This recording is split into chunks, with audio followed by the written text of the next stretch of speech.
जय जगन्नाथ।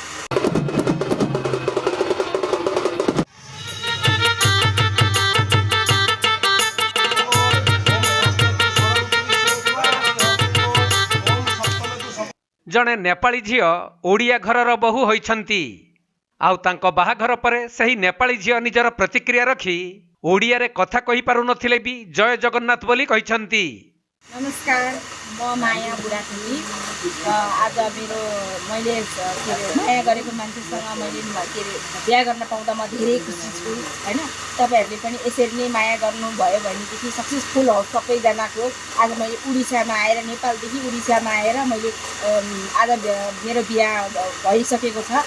यो सबैलाई जानकारी गराउन चाहन्छु र मैले जस्तो सबैले माया गरेर सबैजनाको सक्सेसफुल होस्।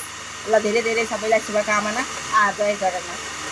तेबे जड़े नेपाली झील ओडिया पुओ को बाहा हेउथबारु सही नियारा विवाह देखिबा पई लोकंकर भिड़ जमीथिला। मिलिथिबा सूचना अनुसार कटक जिला बांकी थाना अंतर्गत दुर्गापुर पंचायत भेड़ा रामचंद्रपुर गाँवर कामदेव गुच्छी पुओ राकेश कुमार गुच्छी काम करने दुबई जाइथिले। आउ सेठारे एक मॉल रे देखा होइथिले नेपालर झील जगत माया सहित। तेबे सही प्रथम देखारू उभयंक मध्यरे प्रेम संपर्क गढ़ी उठिबा परे एबे दुहे विवाह बंधन रे बांधी होइछंती। सेमानक विवाह भेड़ा रामचंद्रपुर ग्रामदेवी मंदिर रे होइथिबा बेले बाजा बाण और डीजे साउंड रो ताले ताले नाच गीत मध्यरे बरघर निजर संपर्कीय बंधु बांधवों को धरी पहुंची थिले मंदिर रे। आउ सेठारे वैदिक रीतिनीति अनुसार विवाह संपन्न होइथिला। जय जगन्नाथ। मु राकेश कुमार गुच्छी, कटक जिला बांकी। मो घर भेड़ा रामचंद्रपुर दुर्गापुर हाईस्कूल।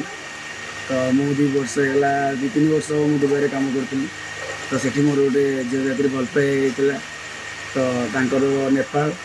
तो आम 2 जन जाकर अंडरस्टैंडिंग भल रहा। तो आज आम 2 जन जाकर मैरेज कलु आम गाँव गाँ माँ पाखे। आज आम मैरेज सक्सेसफुल होगा। तो आज दिनटा मो बहुत खुशी।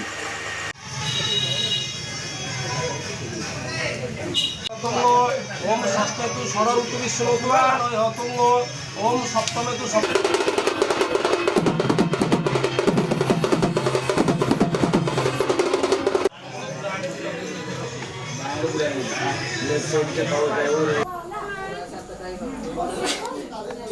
कटक जिला प्रतिनिधि राजेश कुमार साहू रिपोर्ट, कोणार्क लाइव।